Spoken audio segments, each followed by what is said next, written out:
Hi everyone, happy Holi to all of you.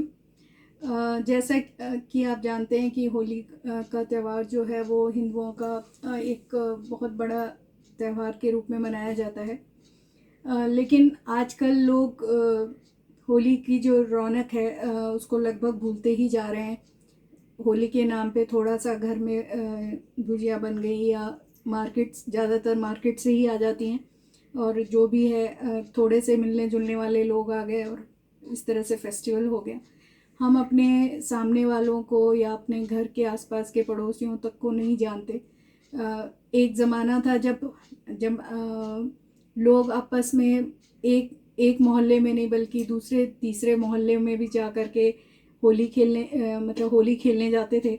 लेकिन आज हम बहुत सीमित दायरे में ही होली मनाने लगे हैं। तो आजकल एक जो ऐड है उसने दाग अच्छे हैं, सर्फ एक्सेल का एक ऐड आ रहा है जिसमें एक बच्ची अपनी ताई जी से होली खेलने के लिए कहती है और वो मना कर देती हैं, और वो जिस तरह से उनको एक रंग से रंगी हुई एक छोटी सी बच्ची दिखाती है उनको और कहती है कि ये बच्ची तो खेल सकती है।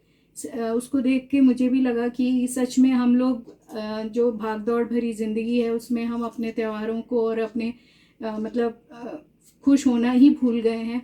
ये जो त्यौहार हैं वो हमें एक खुशी देने का ही एक इनको मनाने का मकसद यही होता है कि हम भाग दौड़ भरी ज़िंदगी से या जो रोज़ की आपाधापी है उससे थोड़ा सा अलग हट करके थोड़ा सा एंजॉय कर लें।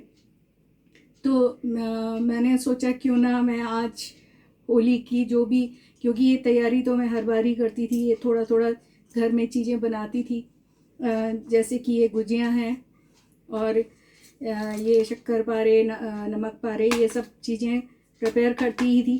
और अक्सर मैंने देखा है कि आजकल तो सब इतने बिज़ी रहने लगे हैं कि लोग मार्केट से ही ख़रीद के ले आते हैं, लेकिन जो बनाने में जो भी आपके मदर भी बनाती थी उसमें जो अपनापन होता है वो मार्केट की चीज़ों में तो नहीं हो सकता। तो इस कला को ज़िंदा रखना बहुत ज़रूरी है। आप सोच रहे होंगे कि आर्ट एंड क्राफ्ट में मैं ये इसको कहाँ से घुसेड़ के ले आई। तो ये मैं इसको भी एक कला का रूप मानती हूँ, क्योंकि खाना बनाना भी एक कला है, घर सजाना भी एक कला है। तो इस कला को ज़िंदा रखना भी उतना ही ज़रूरी है, मुझे ऐसा लगा। इसलिए मैं आज आपके साथ ये जैसे भी मैं प्रिपेयर करती हूँ, मैं ये नहीं कहती कि मैं बहुत अच्छा बनाती हूँ, लेकिन जैसा भी मैं बनाती हूँ मैं उसको आपके साथ शेयर कर रही हूँ।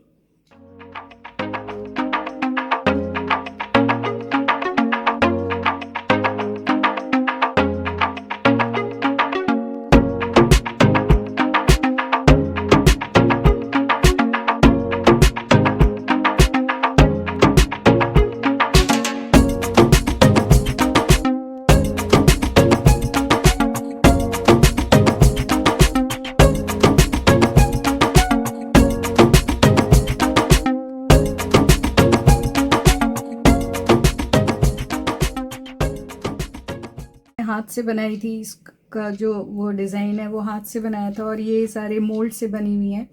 तो जो मेरी मदर थी वो तो बहुत ही खूबसूरत बनाती थी, मैं उतना अच्छा नहीं बना पा रही।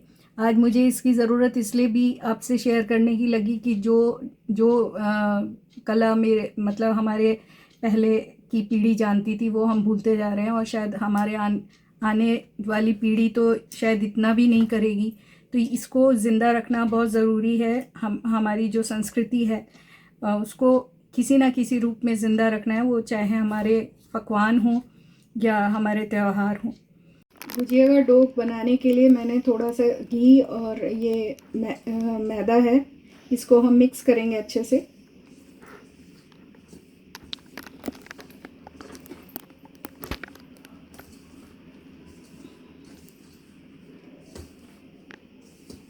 आपको इसमें घी या जो भी आप रिफाइंड ऑयल या कोकोनट या सनफ्लावर, जो भी आप जिससे भी बनाना चाहते हैं, जो आपको पसंद हो आप उससे बना सकते हैं। और इसमें जो क्वांटिटी है घी की या जो भी आप डाल रहे हैं उसकी इतनी होनी चाहिए कि अगर जब हम इसको मिक्स कर लेते हैं अच्छे से तो इसका जो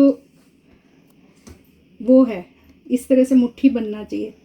अगर ये मुट्ठी बन रहा है, फैल नहीं रहा है, तो इसका मतलब इसमें सफिशेंट जो ऑयलिंग है वो सफिशेंट है। तो इसके बाद हम इसका डो बनाएंगे, जो कि हमारा बहुत टाइट होना चाहिए। इसमें पानी बहुत ही कम डालना है हमें।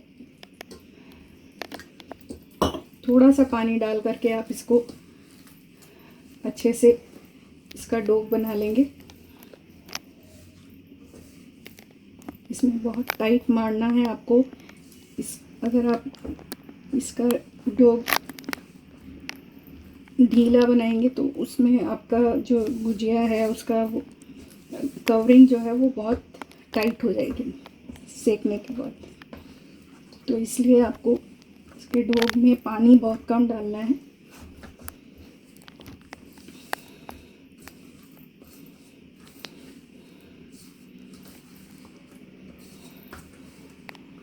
इस तरह से इसको अच्छे से मैश।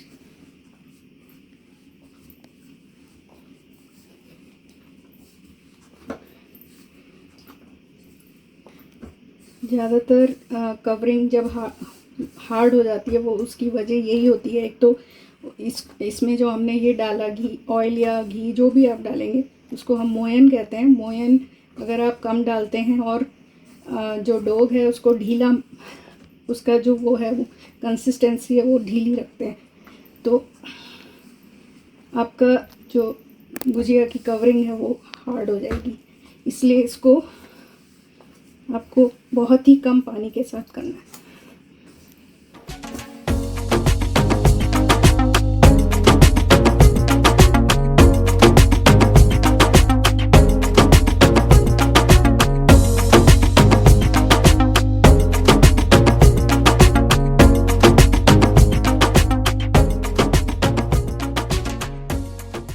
ये देखें, इतना टाइट होना चाहिए इस तरह से। इसका डो जो है वो, इसमें पानी बहुत कम होगा। इसको अच्छे से आप मिक्स करेंगे ताकि जो जितना आप अच्छे से वो करेंगे उतना ही आपकी गुजिया अच्छी बनेगी। सेम आटा ही हम शक्करपारे के लिए भी सेम इसी तरह से हम बनाते हैं। ये तो हमारा, हम थोड़ी देर के लिए इसको रख देते हैं। अभी मैं नमक पारे के लिए भी डो बना के रख ले रही हूँ। ये हमारी मैदा है, इसमें इतना सही नमक डालना है, मेरे को ज़्यादा नहीं डालना। और ये अजवाइन, बस इसको भी, इसमें भी ऑयलिंग सेम उसी तरह से उतना ही होना चाहिए जितना कि मैंने पहले बताया। आपका हाथ में मुट्ठी बंधनी चाहिए।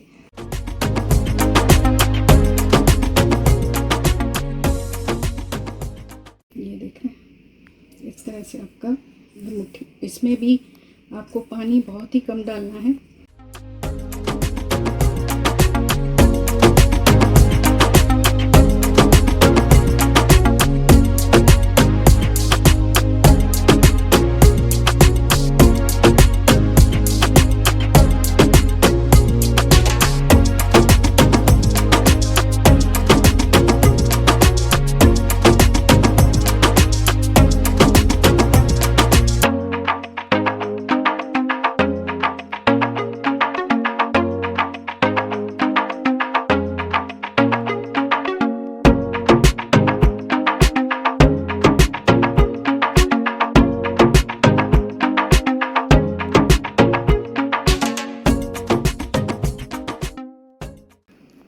शक्करपारे के लिए जो आपको चाशनी बनानी है उसमें बहुत ही कम पानी होना चाहिए और चीनी की क्वांटिटी ज़्यादा होगी। और पकने के बाद जब इसमें झाग उठने लगेगा तो वो कंसिस्टेंसी जो है वो सबसे ज़्यादा वो होती है, मतलब जो गाढ़ा होके झाग उठेगा खूब सारा, तब जा कर के आप समझ सकते हैं कि चाशनी तैयार है। इसको हम गरम करेंगे।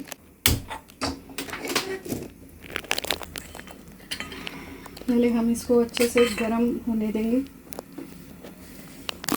गुजिया का जो स्टफिंग है, जो फिलिंग है, उसमें उसको बनाने के लिए मैंने खोया भी घर में ही बनाया था। अगर आप 1 kg फुल क्रीम खोया दूध लेते हैं तो उससे 250 ग्राम खोया बन के तैयार होगा। तो आप उसके हिसाब से देख सकते हैं कि आपको कितनी क्वांटिटी चाहिए, उसके हिसाब से आप घर में भी दूध से खोया बना सकते हैं। इसमें मैंने सूखा नारियल, छुआरा, किशमिश, चिरौंजी और बादाम, ये थोड़ा सा काजू भी डाल दिया था। तो थोड़ी ये सब चीज़ें मिक्स करके हम इसका और इसमें हल्की सी चीनी पीस के डालिए, बहुत ज़्यादा चीनी नहीं डालनी। और बाकी खोया ही है, इसको खोए को भून तो जाता ही है जब आप बनाते हैं उसको। अगर आप घर में बना रहे हैं, नहीं तो अगर बाहर से ला रहे हैं तो पहले थोड़ा सा खोए को भून लीजिए, उसके बाद ही इसमें डालिए। ठंडा होने के बाद डालिएगा। गरम गरम खोया मिला देंगे तो ये सब चीज़ें चिपक जाएंगी। तो ये हमारा स्टफिंग फिलिंग तैयार है। और ये आपका इस तरह का गुजिया का सांचा आता है। ये प्लास्टिक में भी आता है, मेटल का भी आता है। ये मेरा मेटल का है। तो अब हम गुजिया बनाएंगे। वैसे तो जो मेरी मदर थी वो तो हाथ से इतनी सुंदर गुजिया की डिज़ाइन बनाती थी कि बस, एक तो उनकी गुजिया बहुत ही मशहूर थी, वो हाथ से बनाती थी। और उनका जो स्टफिंग होता था, फिलिंग जो होती थी, वो भी बहुत टेस्टी होती थी। तो मैं उतना अच्छा तो नहीं बना सकती और कोशिश करूँगी मैं भी आपको हाथ से भी बना के दिखाऊँ। पहले मैं आपको एक दो मोल्ड से बना के दिखा रही हूँ, उसके बाद मैं हाथ से भी कोशिश करूँगी। और अगर आपने ज़्यादा क्वांटिटी में मैदा गूंदा हुआ है तो इसको गीले कपड़े से आप गीले कपड़े को अच्छे से निचोड़ के उससे कवर करके रखिए, नहीं तो सूख जाएगी। और अगर सूखने पर इसमें पानी मत मिलाइए, उसको थोड़ा सा घी या तेल, जिससे भी आपने जो भी आप यूज़ कर रहे हैं उससे मिक्स करके उसको फिर से गूंदिए। तो ये आटा बहुत, मैंने पहले भी बताया कि हम टाइट आटा गूंदते हैं। इसके लिए लूज़ आटा नहीं होना चाहिए। इसके छोटे छोटे लोई बनाएंगे हम।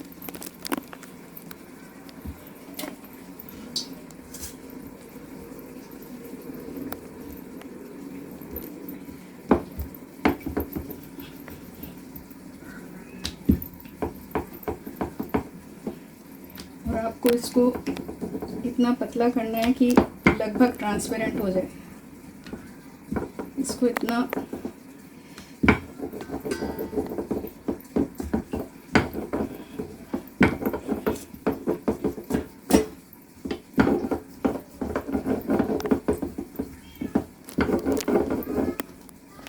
ये जो कट रहा है किनारे पे, अगर आप मोल्ड से बना रहे हैं तो उसकी कोई टेंशन मत लीजिएगा, क्योंकि वो डिज़ाइन जब पूरा होगा तो उसमें कट के निकल जाएगा।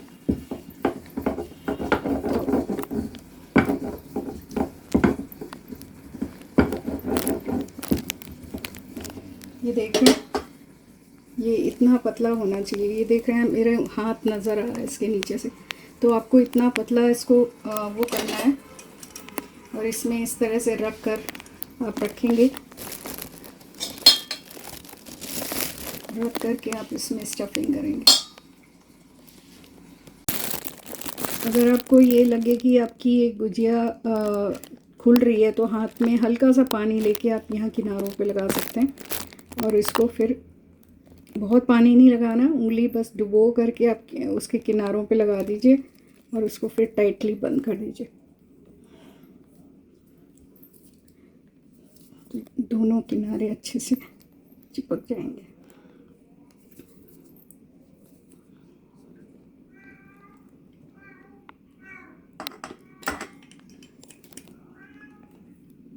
ये आपकी गुजिया बन गई। अब मैं एक गुजिया हाथ से बना के आपको दिखा देती हूँ। मैंने छोटी सी ही बना रही हूँ मैं, सिर्फ दिखाने के लिए। थोड़ा सा ही स्टफिंग करेंगे इसमें और इसके दोनों साइड हम पकड़ के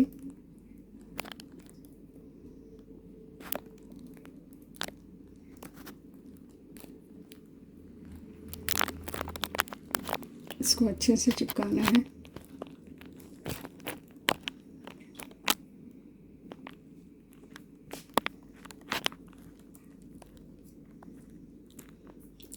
इस तरह से बना लेने के बाद अब हम इसका डिज़ाइन बनाएंगे।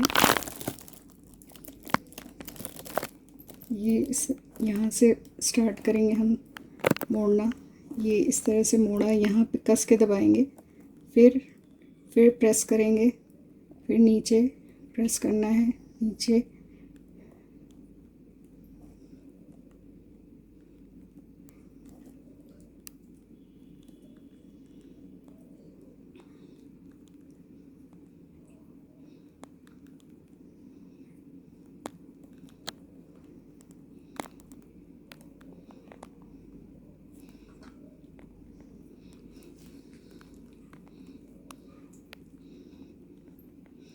ये छोटी सी गुजिया बनी।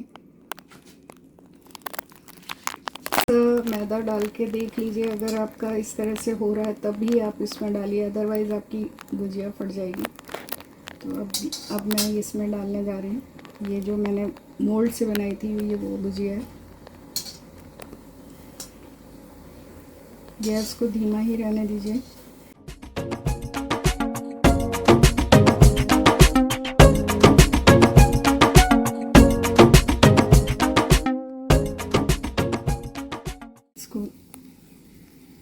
बहुत तेज़ आंच पे भी नहीं सेकना, बहुत लाल भी नहीं करना होता है। लाल जो होती है वो देखने में बहुत अच्छी नहीं लगती।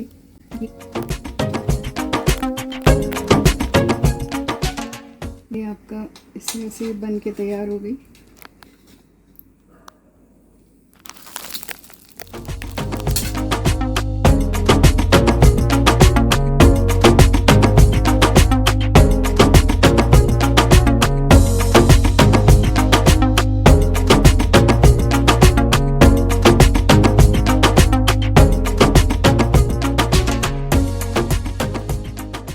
शक्करपारे बनाने के लिए हम डोग लेंगे, उसको अच्छे से मिक्स कर लीजिए और इसका एक बड़ी चपाती जैसा बनाना है हमें।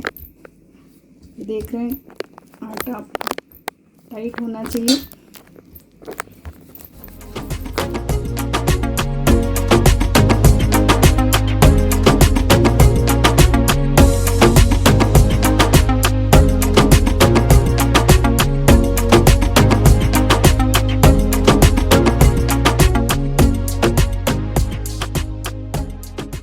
ये करने के बाद अब हम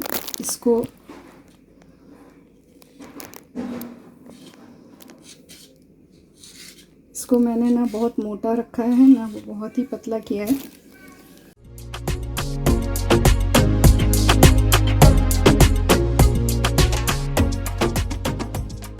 ये देख रहे हैं, इसकी ये थिकनेस बहुत ज़्यादा भी नहीं है, बहुत पतला भी नहीं है। ये इस तरह से हम बना लेंगे। घी या तेल जो भी है वो बहुत ज़्यादा गर्म भी नहीं होना चाहिए, नहीं तो हमें बहुत लाल नहीं करना है इनको। शेप आप अपनी मर्ज़ी से कुछ भी बना सकते हैं।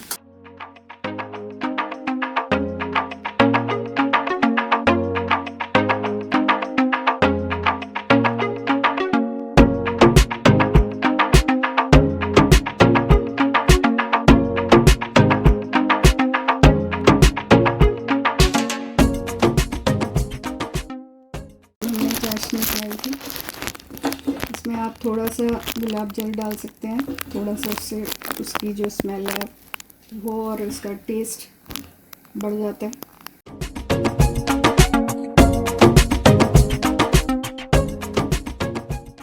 खूब सारी झाग उठने लगेगी तो समझ लीजिएगा चाशनी तैयार है।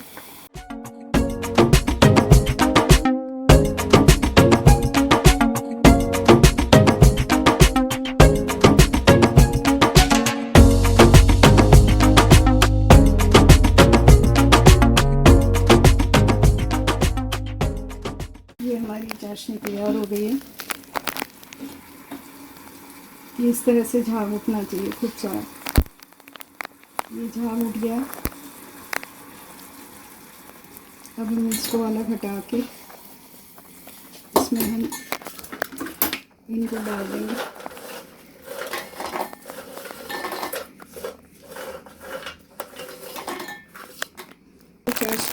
डाल के अच्छे से हिला देंगे हम, ताकि इन पे कोटिंग हो जाए।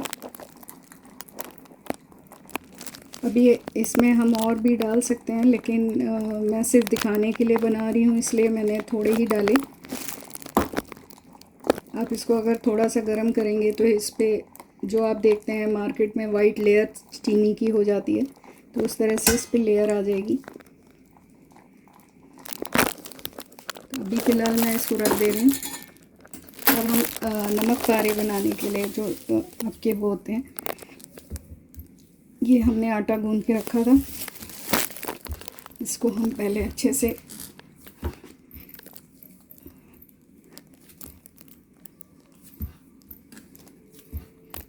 मैंने आपको पहले भी बताया कि हमें जो भी आटा गूंदना है वो टाइट होना चाहिए, उसमें पानी हम बहुत कम यूज़ करेंगे। इसकी हम छोटी लोई बना लेते हैं। आप इसकी मठरी भी बना सकते हैं छोटी छोटी, और इसके नमक पारे भी बना सकते हैं, वो आपके ऊपर है। इसको भी मैं बहुत पतला ही करूँगी, तभी इसका जो टेस्ट और क्रिस्पीनेस है वो आती है इसमें। जितना पतला आप कर सकते हैं इसको करिए।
मुझे उम्मीद है कि आपको ये जो थोड़ा सा अलग हटके वीडियो बना है वो पसंद आया होगा, और आप भी अपनी जो भी हमारी संस्कृति है उसको ज़िंदा रखने की भरपूर कोशिश करेंगे। तो इस बार आप भी अपने बचपन को वापस जी लीजिए, क्योंकि जो बचपन में हमने होली में हुड़दंग किया है वो वास्तव में हम आज भी याद करते रहते हैं बस, और जैसे जीना ही भूल गए। तो जीने की कोशिश करिए और अपने बचपन को वापस लाइए और खूब जम के होली खेलिए। Happy Holi to all of you. Bye bye.